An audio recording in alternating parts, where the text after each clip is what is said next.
영적인 의미 속에 깨달음과 또 실제적인 체험과 적용 가운데 부활의 주를 우리가 맞이할 수 있는 준비를 더욱 새롭게 해갈 수 있는 귀한 한 주간이 되시기를 예수님 이름으로 축원합니다.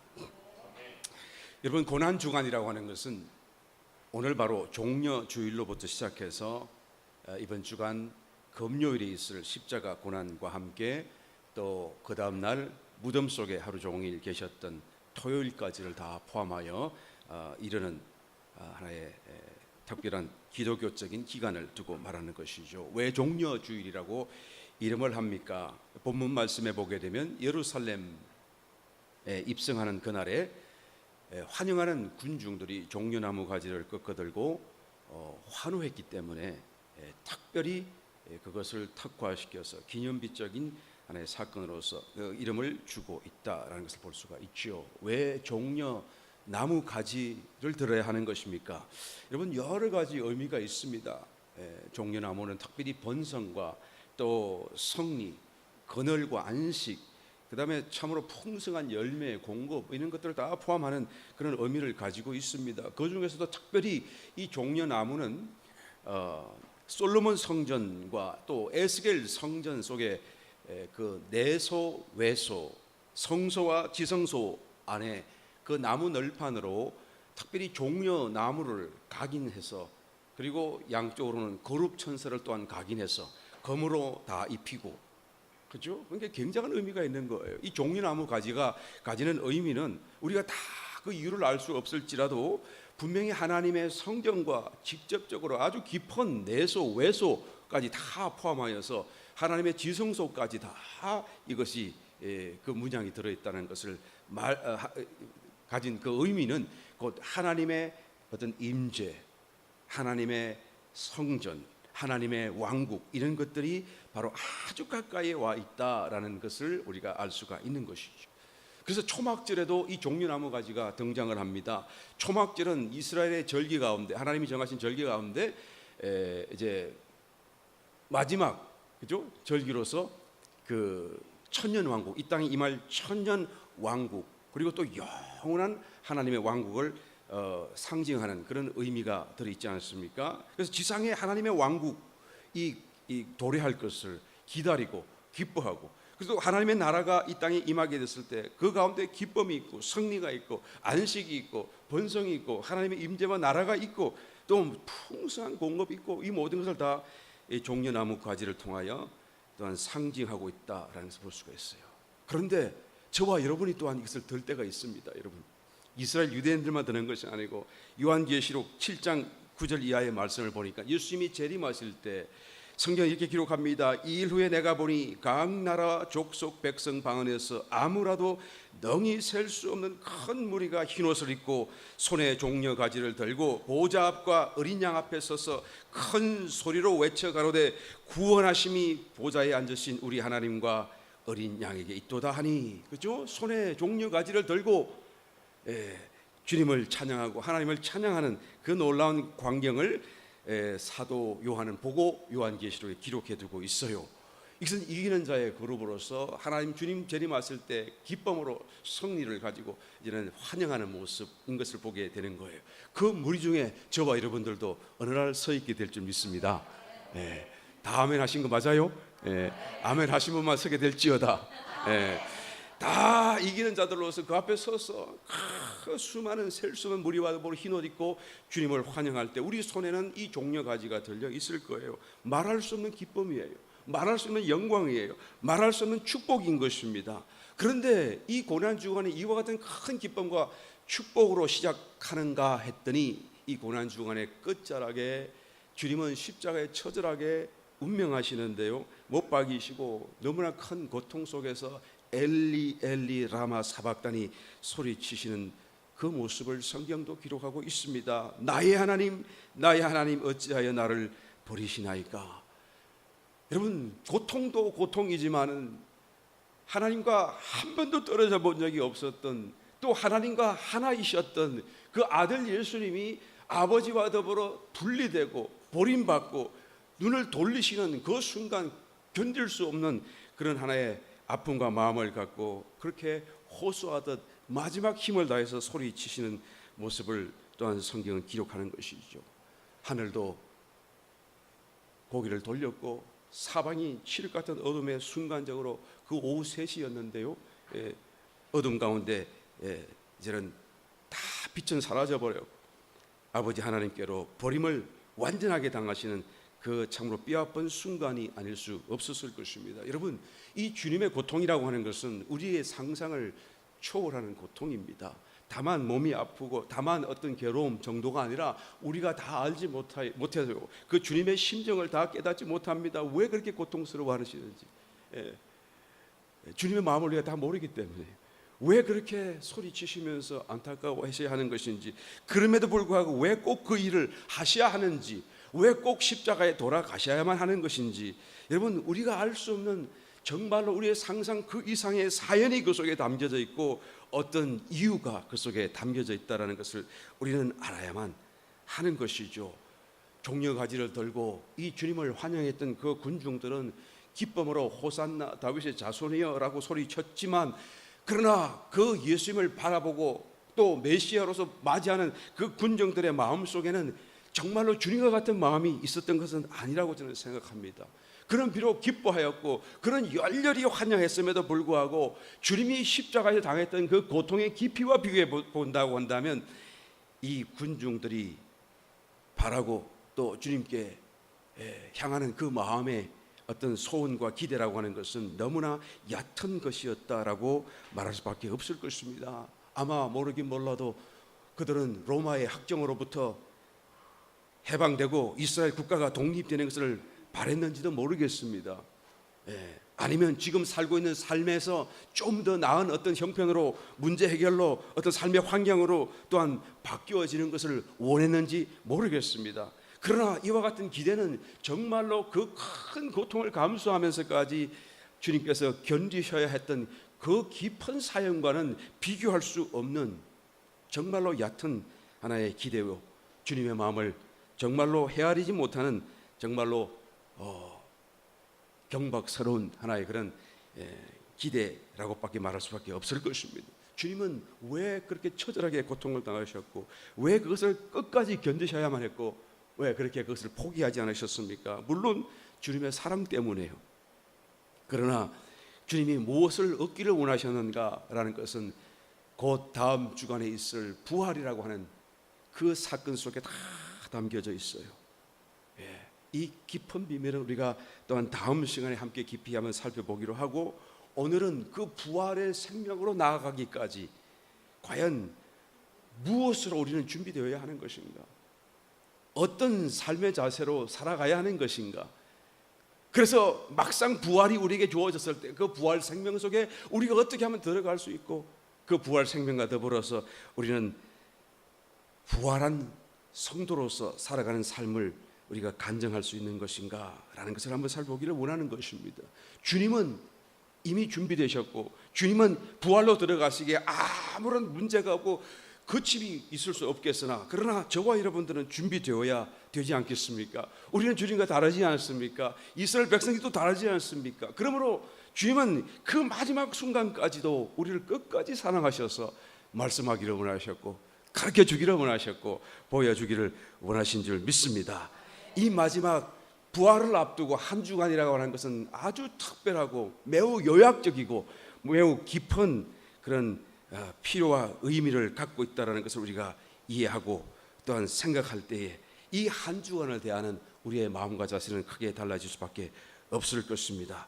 오늘 저는 다시 한 번 더 말씀을 통해서 요약적으로 이 한 주간에 주님이 무엇을 하셨고 어디를 가셨으며 또한 우리에게 무엇을 가르치시는가를 살펴봄으로써 우리가 다음에 곧 또 이미 이루신 그 부활의 놀라운 은혜를 우리가 참으로 소유하고 또한 체험하고 함께 살아가는 놀라운 축복자가 되기를 원하는 것입니다.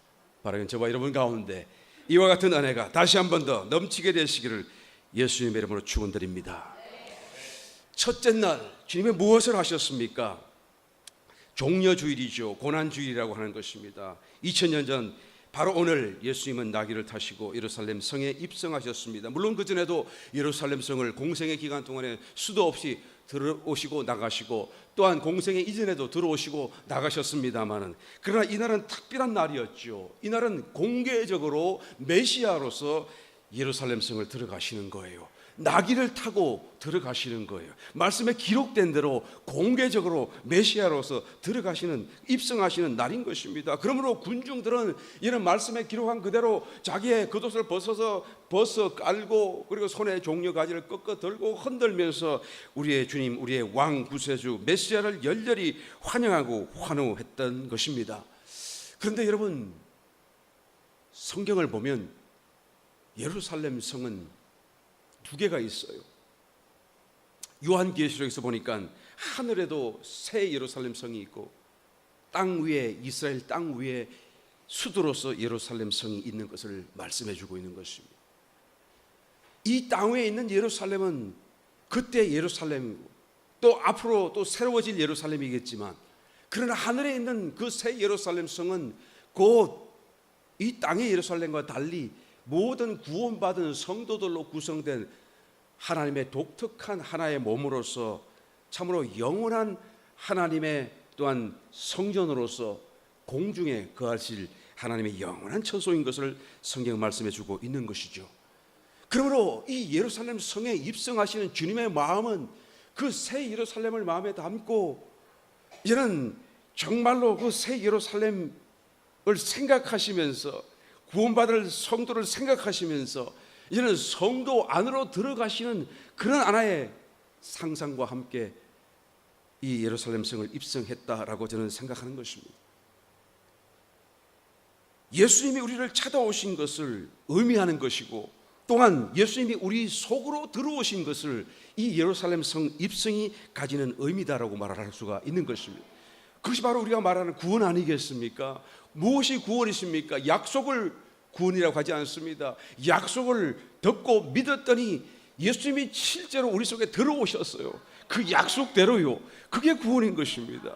바로 예루살렘 성에 입성하는 것이 우리의 마음속으로 들어오시고 우리 속으로 들어오시는 이 구원을 상징하고 말씀하고 예언하고 있다는 것을 우리가 알아야 하는 것이죠. 예수님 우리를 찾아보셨고 또한 우리는 예수님을 열렬히 환영함으로써 구원을 받은 것입니다. 사실은 이 구원의 사건은 굉장한 사건이 아닐 수 없습니다.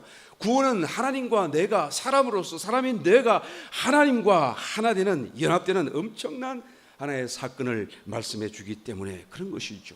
나는 과연 하나님과 하나 되었다는 이 사실을 오늘도 실감하며 감격적으로 살고 있는가?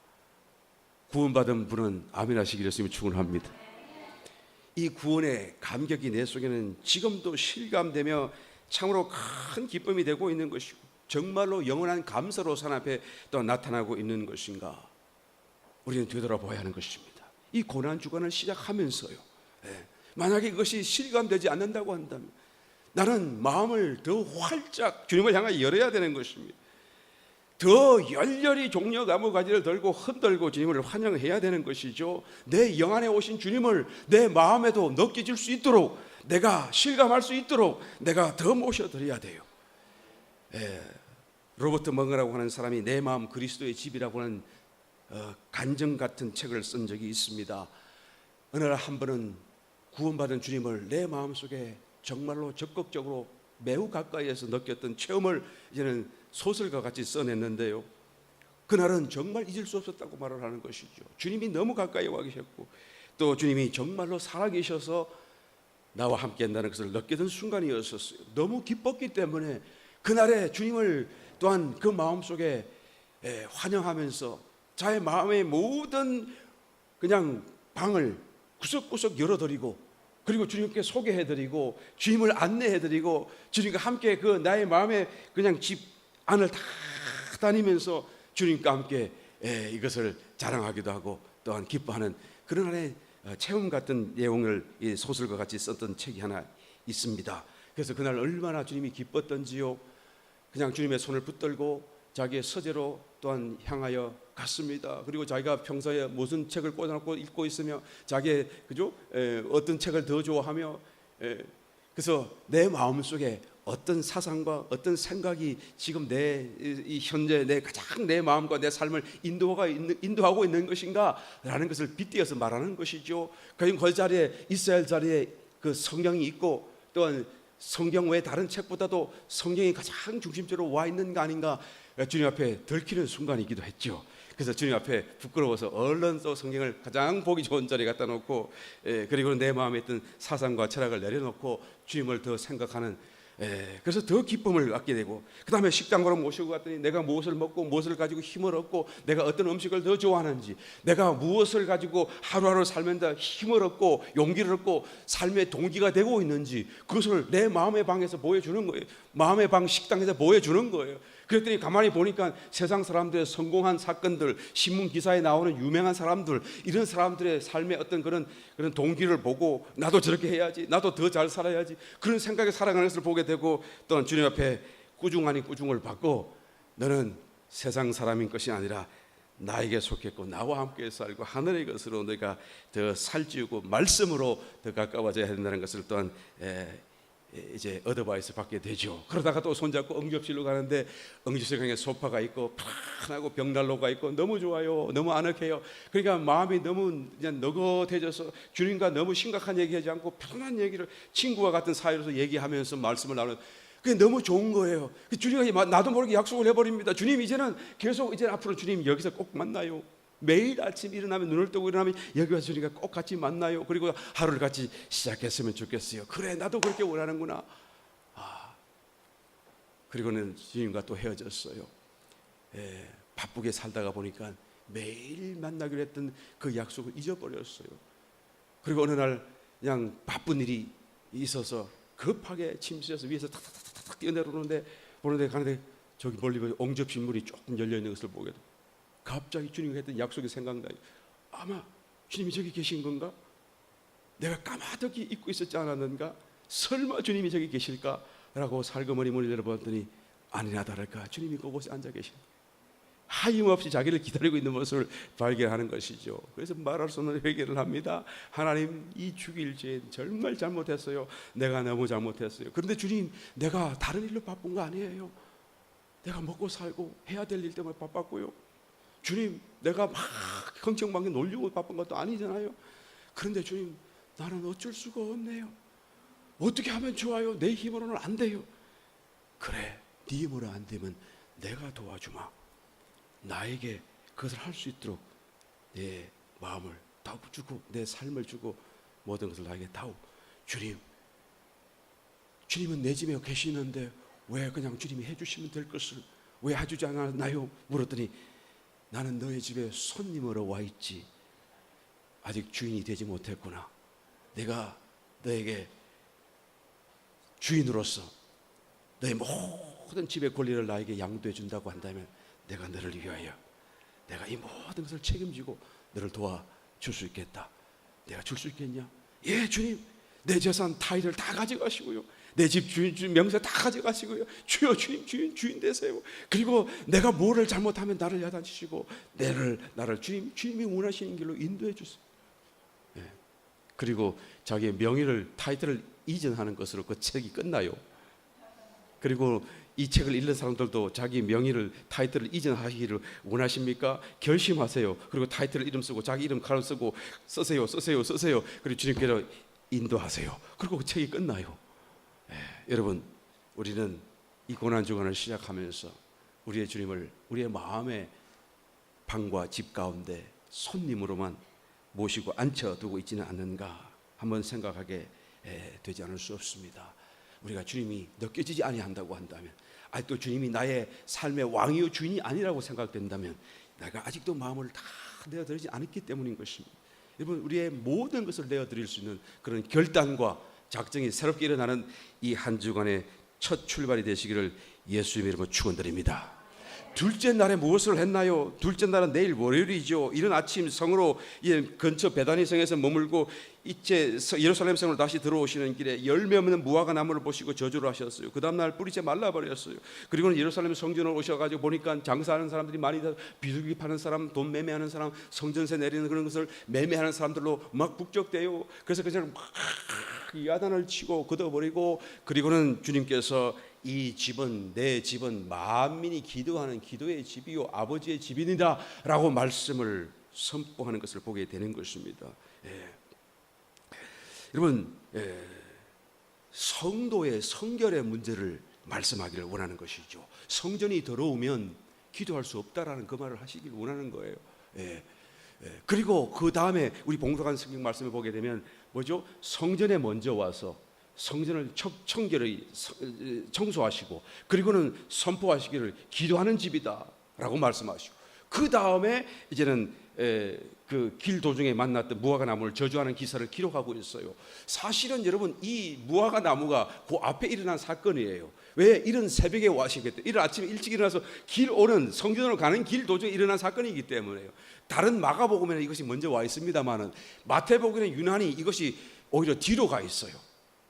다시 말하면 마태복음이 의도적으로 이것을 이렇게 배열하고 있는 거예요. 시간을 바꿔서 배열하고 있어요. 물론 성령의 감동 속에서 일어난 사건이죠. 마태가 썼다고 할지라도 그것을 바꿔 놓았다 해서 잘못한 것이 아니고 성령이 감동하시는 대로 이것을 일부러 뒤로 갖다 놓은 거예요. 왜 갖다 놓았습니까? 무언가를 말씀하기를 원하는 거예요. 이 순서를 따라서요. 처음에 무엇을 말씀합니까? 성전이 더러운 것을 말씀했고, 기도하는 집이라는 것을 말씀했고, 그 다음에 열매가 없음을 말씀하는 거예요. 왜 상도의 삶 속에 열매가 없습니까? 기도하지 않기 때문에. 왜 기도하지 못합니까? 그 마음에 없을 것으로 가득 들어있기 때문에 그런 거예요.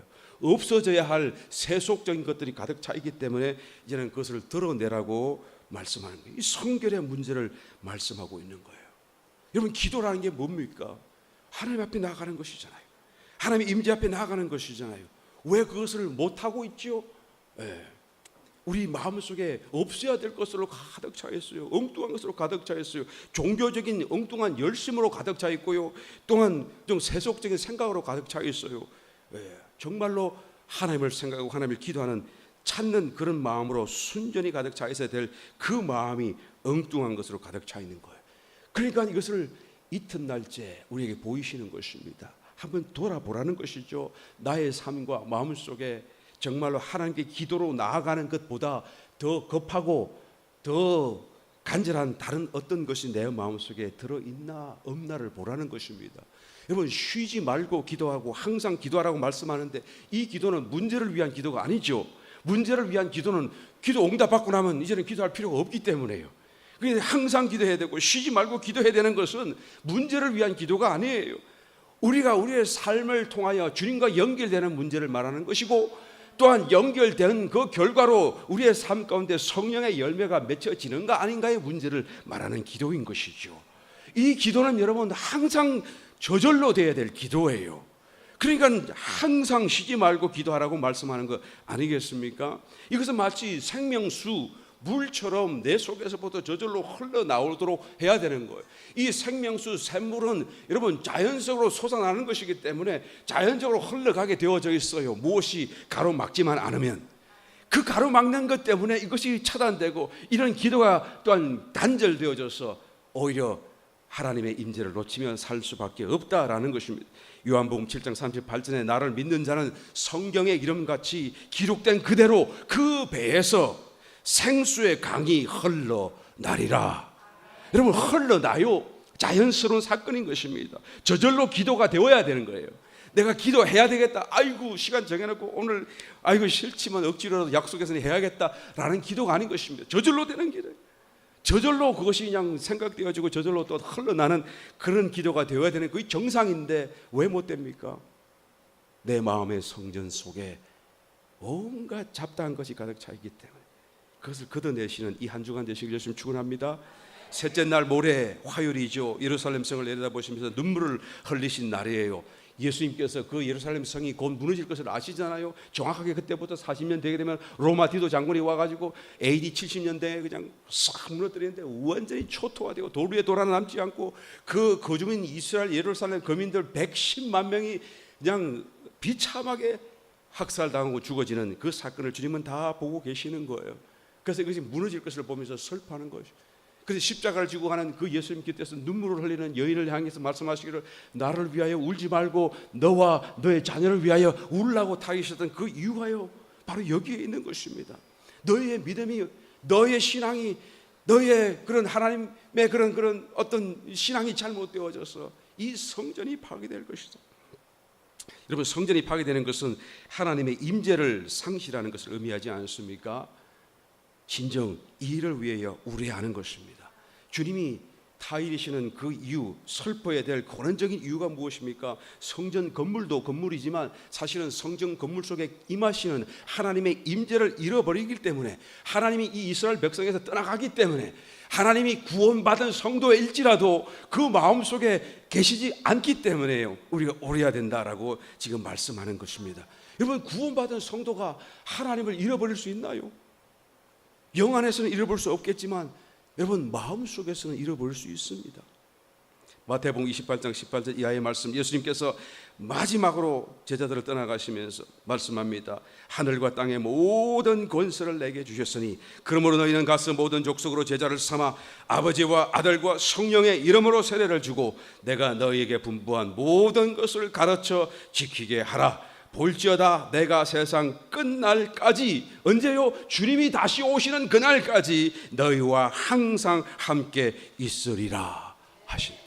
항상 함께 계심에도 불구하고 내 마음에는 주님이 안 느껴지고 없을 수 있다고 말해요. 주님과 동행과 주님의 임재를 내가 확신하고 있는가 아닌가를 지금 묻고 있는 것이죠.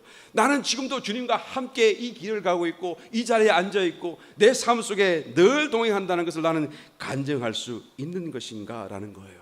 만약 이것을 내가 할 수 없다고 한다면 우리는 울어야 돼요. 눈물을 흘려 울어야 돼요. 아마 저와 여러분 이 자리에 앉아 계신 분들은 울 사람은 없으리라 믿습니다. 맞습니까? 없다고 한다면 자녀를 위해서라도 울게 되시기를 예수님이 축원합니다.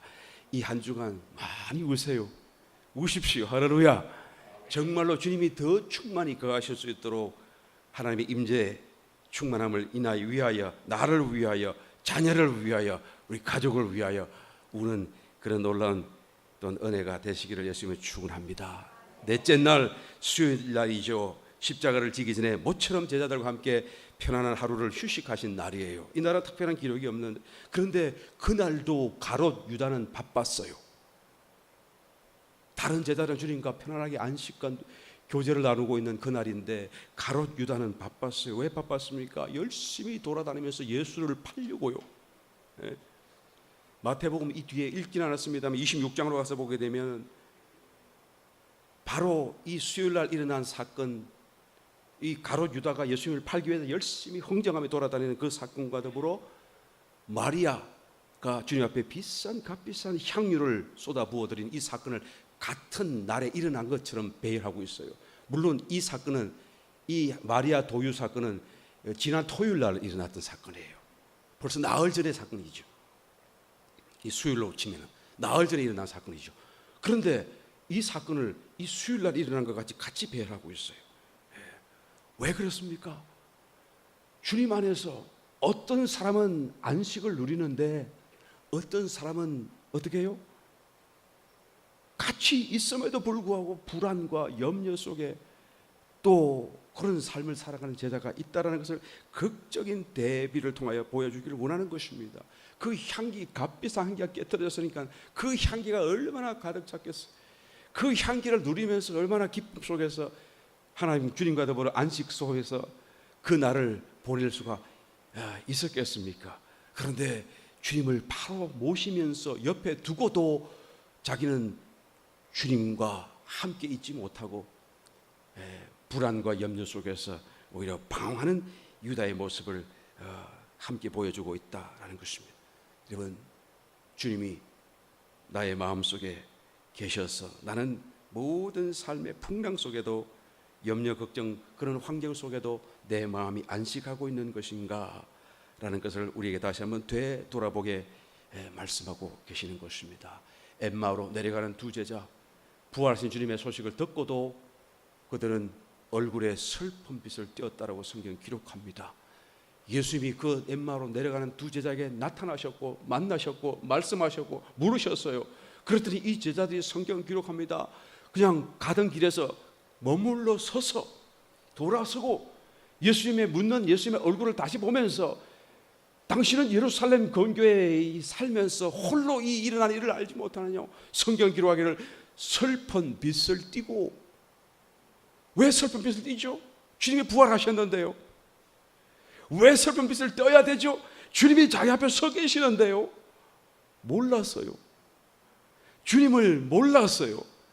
주님이 자기와 함께하는 것을 모르기 때문에 슬픈 거예요. 염려하는 거예요. 안식할 수가 없는 것이죠. 여러분, 성도라도 이런 삶을 살 수 있다는 것을 얼마나 극적인 모습으로 보여주는 것입니까? 물론 나중에는 이들이 다 주님인지를 알고 깨닫지만, 그러나 여러분, 나중은 늦어요. 우리가 지금 깨달아야 되고 지금 알아야 되고 지금 이런 안식이 우리에게 일어나야 되는 것입니다. 그런 마음을 우리가 다시 한 번 더 준비할 때 다가오는 부활절의 그 놀라운 은혜를 우리 속에 받아들일 수 있게 되는 것입니다. 다섯 번째 날에는 목요일입니다. 제자들의 발을 씻겨주시던 날이죠. 이달은 세족 목요일이라고 우리가 부르고 있습니다. 때가 얼마 남지 않은 것을 아시는 주님, 제자들을 사랑하시되 끝까지 사랑하셨다라고 성경이 기록합니다. 제자들의 발을 씻겨주시고 제자들과 함께 최후의 만찬을 다 나누신 뒤에 제자들이 끌고 겟세마네 동산으로 기도하기 위해 올라가셨습니다. 이것이 다섯째 날에 있었던 일이죠. 이 사건은 주님과 교제하되 더 깊은 교제의 자리로 나아가기 위해서는 무엇을 해야 하는 것입니까? 라는 것을 말씀하고 있어요. 주님 안에서 안식하되 더 깊은 안식으로 가기 위해서는 어떻게 해야 되는 것입니까? 라는 것을 말씀해 주고 있어요.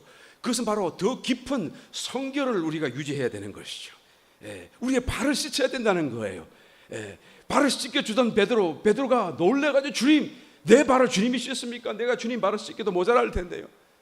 베드로야, 네가 지금 이 하늘을 알지 못하지만 그러나 알게 될 날이 있을 것이다. 그러나 내가 내 발을 씻기지 않으면 너는 나와 상관이 없을 것이다.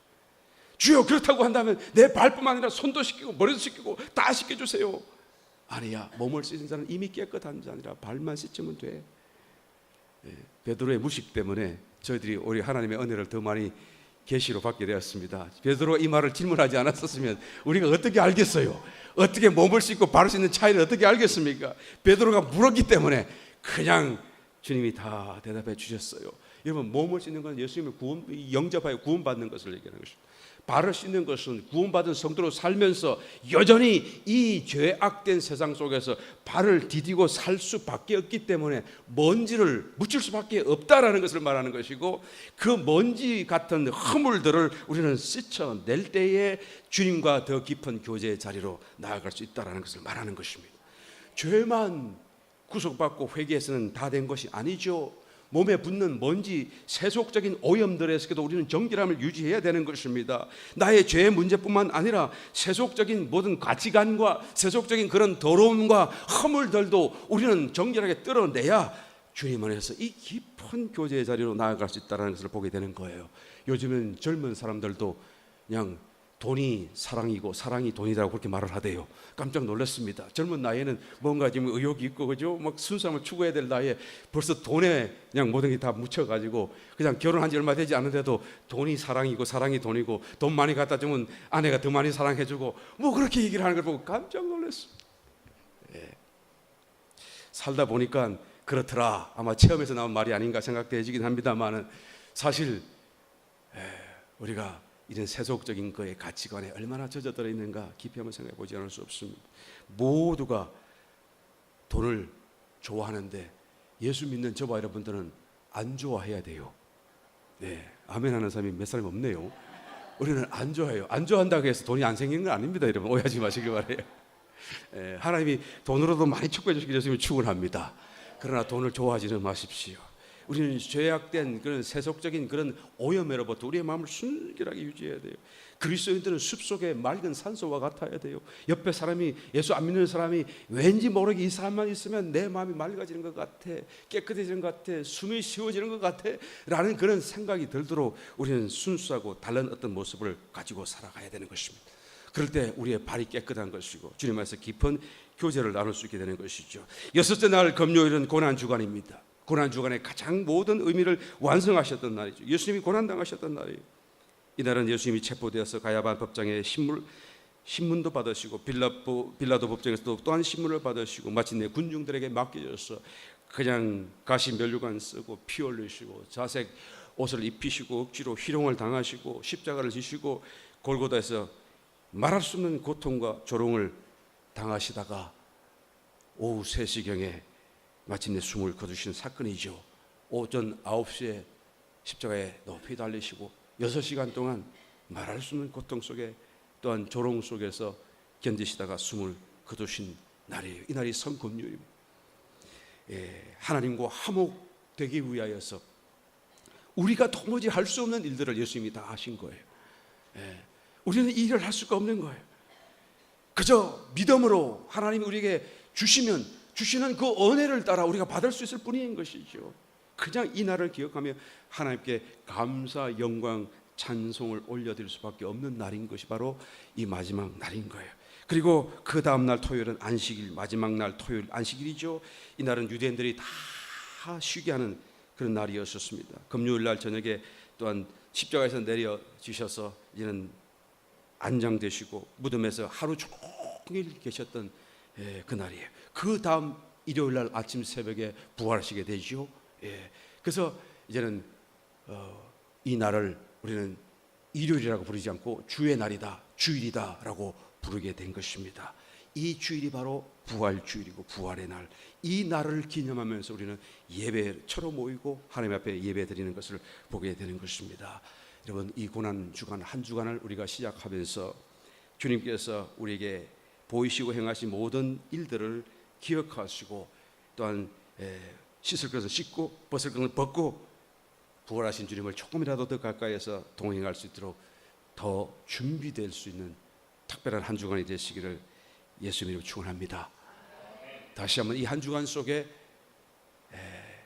주님의 이 행적을 통하여 더 많이 울고 기도하고 찾고 또 벗고 씻는, 그래서 정말로 부활의 이 놀라운 영광과 은혜가 우리의 마음속에 그대로 오롯이 다 소유될 수 있는 놀라운 축복과 또한 준비가 이루어질 수 있는 저와 여러분 되시기를 예수님의 이름으로 축원합니다.